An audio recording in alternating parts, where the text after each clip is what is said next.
Hello dear friends, welcome back to my channel physics SPC. Moving charges and magnetism का एक अच्छा question.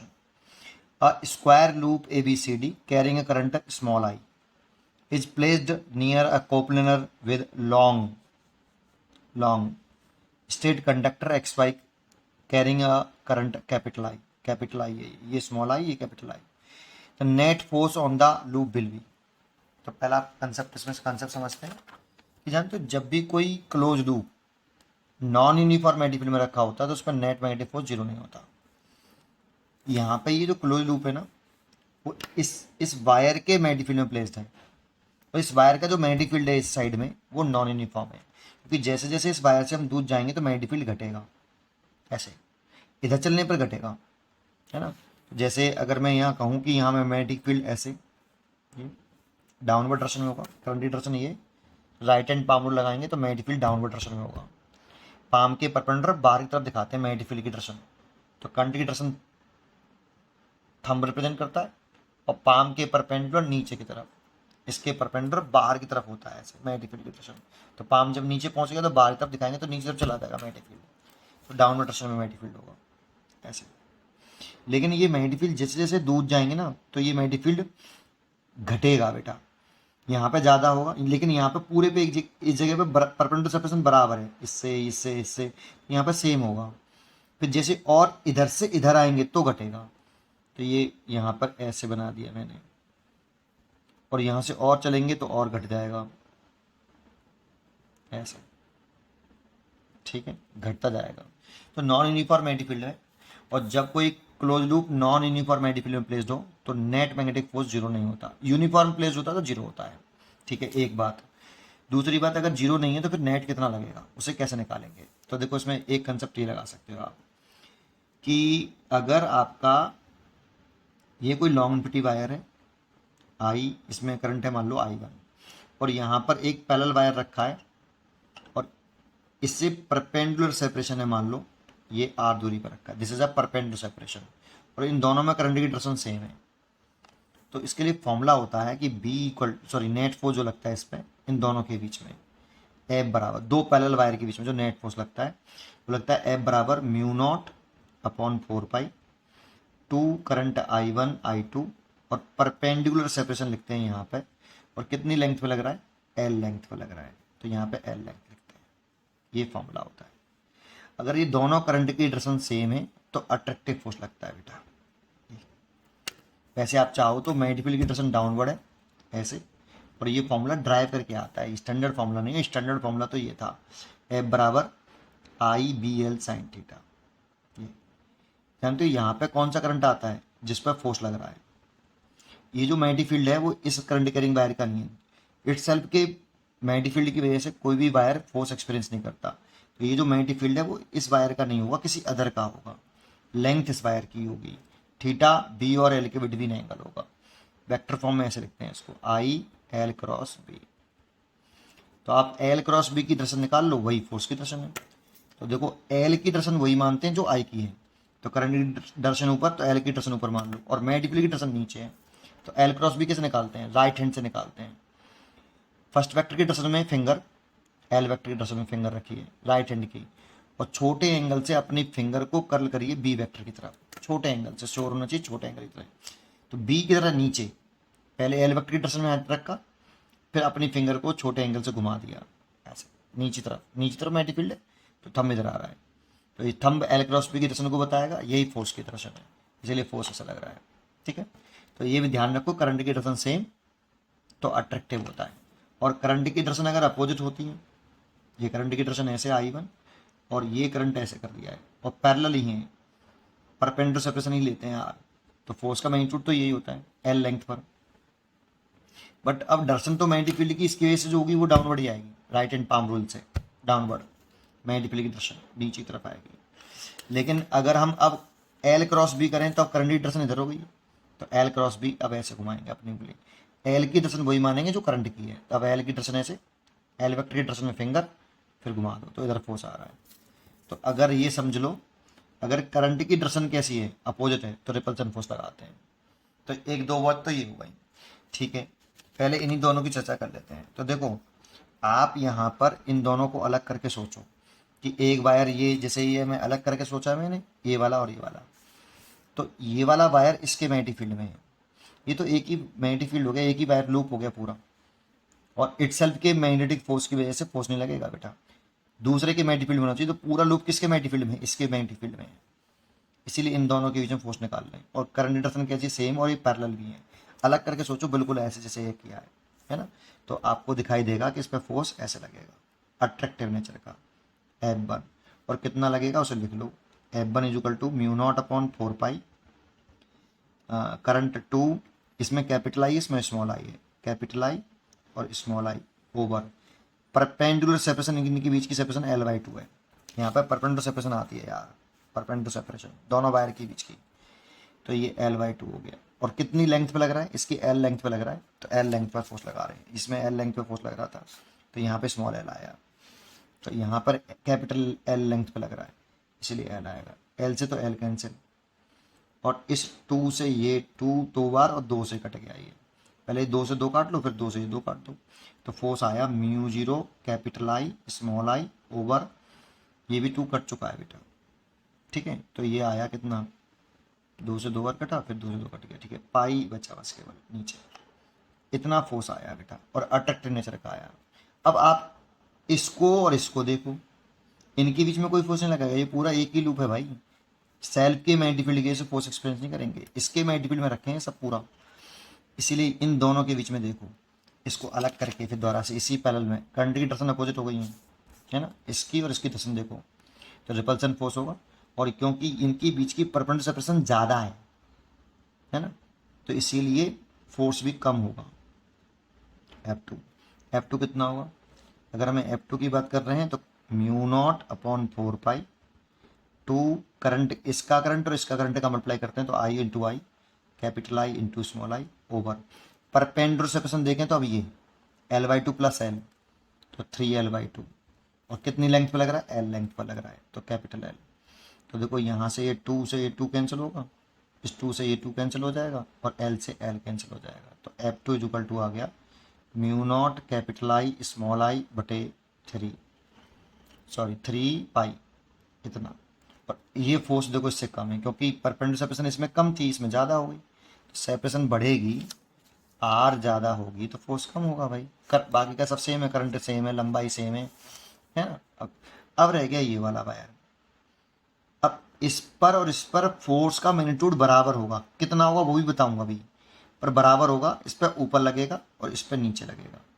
ऊपर नीचे क्यों लगा वो देख लेते हैं। इसमें करंट डायरेक्शन ऐसे है, तो करंट की डायरेक्शन में जो L क्रॉस बी से डायरेक्शन निकाल लें बेटा, इससे L की डायरेक्शन वही मानते हैं जो करंट की डायरेक्शन होती है, तो L इधर हो गया और मैग्नेटिक फील्ड डाउनवर्ड है, तो L क्रॉस बी है ना, L क्रॉस बी की डायरेक्शन निकालो ऐसे, है ना, तो फोर्स इधर आ रहा है।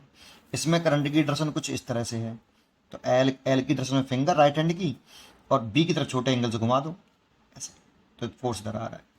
लेकिन कितना फोर्स लग रहा है, ये दोनों फोर्स बराबर हैं, F3 और F4 मैग्नीट्यूड में बराबर, तो ये एक दूसरे को कैंसिल कर देंगे। देखो ये दोनों बराबर हैं तो एक दूसरे को कैंसिल कर देंगे, नेट फोर्स 0 हो जाएगा। कितना होगा बताऊंगा अभी, बाकायदा प्रूव करूंगा, पहले नेट फोर्स निकाल लेते हैं। तो नेट फोर्स इक्वल टू, देखो ये तो कैंसिल हो गए, इक्वल है मैग्नीट्यूड में और डायरेक्शन में अपोजिट है, कैंसिल हो गए। अब इन दोनों की बात करें तो ये बड़ा है और ये छोटा है, क्योंकि ये सेपरेशन कम थी, ये सेपरेशन ज़्यादा है ना। तो यहाँ पे अगर हम लिखें कि F1 की वैल्यू घटा दें, net force F1 minus F2, तो F1 कितना है, mu naught capital I small आई बटे पाई, और इसकी वैल्यू है mu naught capital I small आई बटे 3 पाई।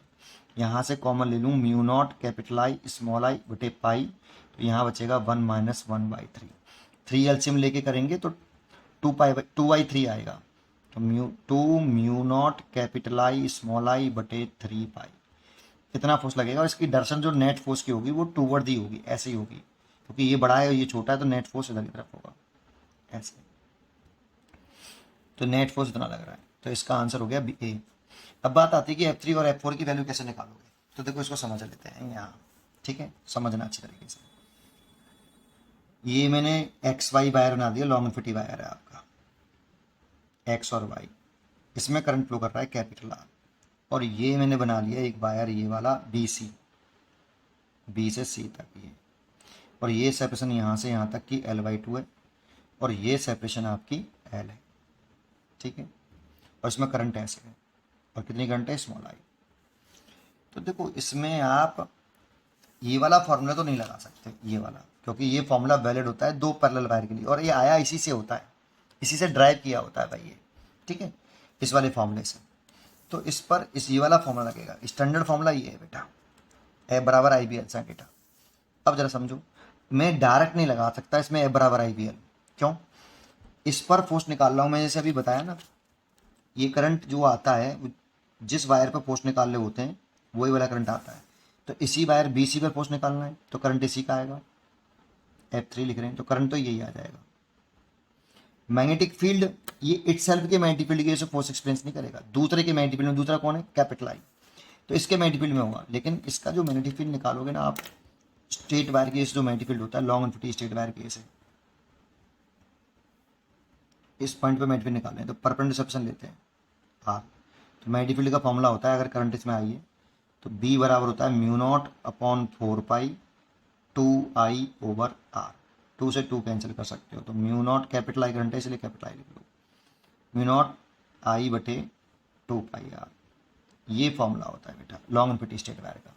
लेकिन सोचो आर कौन सा लोगे, परपेंडिकुलर सेक्शन होती है इस वाले वायर की से, तो यहाँ पे अगर मैग्नेटिक फील्ड निकालोगे तो परपेंडिकुलर सेक्शन ये हो गई, यहाँ पे निकालोगे तो परपेंडिकुलर सेक्शन ये हो गई, यहाँ पे निकालोगे तो परपेंडिकुलर सेक्शन ये हो गई। तो आर तो बदल रहा है बेटा, तो बी वेरिएबल हो जाएगा। अब प्रॉब्लम है कि अगर मैं यहाँ बी लिख दूँ तो यहाँ का मैग्नेटिक फील्ड लिखूँ कि यहाँ का लिखूँ या यहाँ को लिखूँ।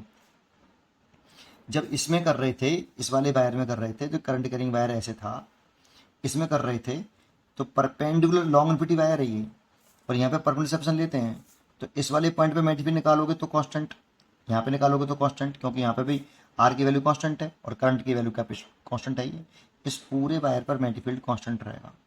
इसीलिए जब अभी ये डेरिवेशन किया होगा ये वाला, तो इसी फॉर्मूले से किया होगा, एफ बराबर आई बी एल साइन थीटा से, तो कांस्टेंट मैग्नेटिक फील्ड था, कोई दिक्कत नहीं थी, इसके लिए कांस्टेंट था। इससे इधर चलोगे तो मैग्नेटिक फील्ड चेंज हो जाएगा, लेकिन इस वायर के लिए तो कांस्टेंट था ना भाई, है ना।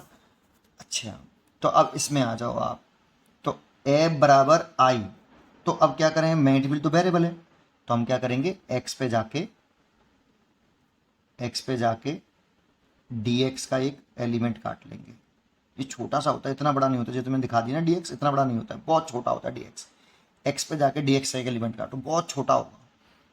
तो इस dx वाली पॉइंट पर जब तू मैग्नेटिक फील्ड निकालेगा इसी जगह पर, तो वो इस dx एलिमेंट के लिए कांस्टेंट होगा, है ना। तो मैग्नेटिक फील्ड की डायरेक्शन डाउनवर्ड आएगी, ये तो ठीक है। कितना मैग्नेटिक फील्ड आएगा इस जगह पर, तो इस जगह पर आएगा b equal to mu naught upon 4 pi, ये वाला लगा लो, सॉरी 4 पाई कह रहा हूँ, ये वाला लगा लो, 4 पाई ये वाला लिखता मैं, ये लगा लो, म्यू 0.2 पाई, कितनी डिस्टेंस है x, परपेंडिकुलर डिस्टेंस हो गई x, और कितनी करंट है, कैपिटल आई। तो ये फॉर्मूला हो गया लॉन्ग इनफिनिटी स्ट्रेट वायर के जैसे। यहाँ पर मैग्नेटिक फील्ड इतना आ गया। अब इसी मैग्नेटिक फील्ड को लिख लो यहाँ पे, म्यू नॉट, ये F3 बराबर आई बी एल साइन थीटा लगा रहा हूँ, ये वाला फॉर्मूला, तो म्यू नॉट बी की वैल्यू लिख रहा हूँ, mu naught upon 2 pi x capital I. लंबाई कितने लिखें, क्योंकि पूरे वायर पे नहीं निकाल ले, dx लेंथ पे निकाल लें, तो dx, क्योंकि dx लेंथ के लिए ही b कांस्टेंट मान सकते हो आप। चलो इतने बड़े में यहाँ पर मैग्नेटिक अलग हो, यहाँ अलग हो, इतना नहीं है, बहुत छोटा सा सेगमेंट होता है, बहुत छोटा, बहुत इन्फिनिटी स्मॉल, बहुत छोटा। उसके लिए आप dx, ये dx होगी छोटी सी, उसके लिए फोर्स b कांस्टेंट मान सकते हो आप, ठीक है नहीं, तो dx लेंथ हो गई। अब करंट की डायरेक्शन ऐसे है और मैग्नेटिक फील्ड की डायरेक्शन डाउनवर्ड है, ये जो मैग्नेटिक फील्ड आ रहा है वो डाउनवर्ड आ रहा है, और करंट ऐसे फ्लो कर रहा है, तो 90 डिग्री एंगल है बी और आई के बीच में, बी और एल के बीच में, साइन 90 डिग्री। तो ये DF आया है बेटा, अभी छोटा सा फोर्स आया है, क्योंकि छोटे से सेगमेंट पे निकाल रहे हो।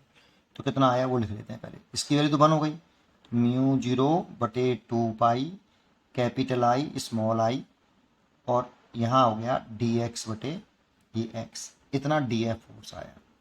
अब इस पे कोई सा भी स्मॉल एलिमेंट लोगे ना, तो फोर्स की डायरेक्शन निकालोगे तो L क्रॉस B से निकालोगे, तो L इधर की तरफ हो गया, B नीचे तरफ, तो थंब इधर आ रहा है, तो कोई सा भी एलिमेंट लो सबकी ऐसे इधर ही फोर्स आएगा, और डायरेक्शन सेम आए तो इंटीजन कर दो। जब भी किसी ऑब्जेक्ट को इनफाइनाइट पार्ट में तोड़ना पड़े, तोड़ के जोड़ना पड़े, तो मन में ख्याल इंटीजन का आना चाहिए। तो नेट फोर्स निकाल लो आप बेटा, यहाँ से नेट फोर्स इंटीग्रेशन करके निकलेगा DF, तो DF mu naught upon 2 pi capital I small I over x D x. अब लिमिट लिखनी पड़ेगी, किसकी लिमिट आएगी, एक्स की। तो देखो यहाँ पर मैंने एक्स कितना माना है, 0, क्योंकि यहीं से तो मेजर किया मैंने एक्स, ये एक्स यहीं से तो मेजर कर रहा हूँ, तो यहाँ एक्स 0 माना है। लेकिन हमें वायर के इस वाले वायर पर इतनी वायर पर फोर्स निकालना था पूरे वायर पर। तो यहाँ अगर एक्स 0 है तो यहाँ एक्स कितना है, तो ये L/2 है बेटा। तो यहाँ पे एक्स कितना हुआ इस बी पॉइंट पर, L/2। और यहाँ पे एक्स कितना है, तो यहीं से मेजर करेंगे, यहाँ से ये दूरी कितनी है, तो इस जगह पर ये L/2, ये L है, तो ये कितनी हो जाएगी 3L/2। तो इस जगह पर एक्स कितना है, तो मेरे को यहाँ से यहाँ तक फोर्स निकालना है, तो L/2 से लेके 3L/2 तक। तो L/2 लेंथ से लेके 3L/2 लेंथ तक फोर्स निकालना है। अब dx/x का इंटीजन क्या होता है, log x। ये इंटीजन का फॉर्मूला है, dx/x जो है इंटीजन होता है वो log x होता है भाई, है ना। ln x भी लिख सकते हो आप। तो एफ नेट आया μ0 upon 2 pi capital I small I, ये तो बाहर आ गया। और इस dx/x का इंटीजन हो गया log x, और लिमिट हो गई आपकी L/2 से 3L/2।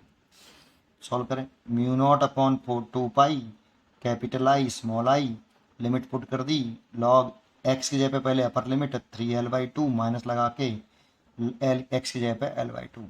अब लॉग का फॉर्मूला पड़ा हुआ, लॉग एम माइनस एन क्या होता है, mu naught upon 2 pi capital I small I log, ये फॉर्मूला आता होगा आपको, लॉग एम बाई एन हो तो log e M minus log e N हो जाता है। तो माइनस हो तो डिवाइड में आता है और प्लस हो तो मल्टीप्लाइड में। तो 3L/2 बटे L/2 से L/2 कैंसिल हो जाएगा। तो इतना फोर्स लगेगा बेटा इस पर, आई ओवर लॉग बेस 3, इतना फोर्स लगेगा इस पर। ये F3 फोर्स आ गया जो इस वाले वायर पे लग रहा है, इस वाले वायर पे फोर्स लग रहा है mu naught capital I small आई बटे 2 पाई लॉग E3, इतना ही इस पर लगेगा। सिमिलरली प्रदर्शन अलग हो जाएगी, तो इतना ही इस पर लगेगा सेम। तो ये बराबर फोर्स है, एक दूसरे को कैंसिल कर देंगे। उम्मीद करता हूँ कि आपको ये जरूर समझ में आया होगा। पढ़ते रहिए और खुश रहिए। Thank you.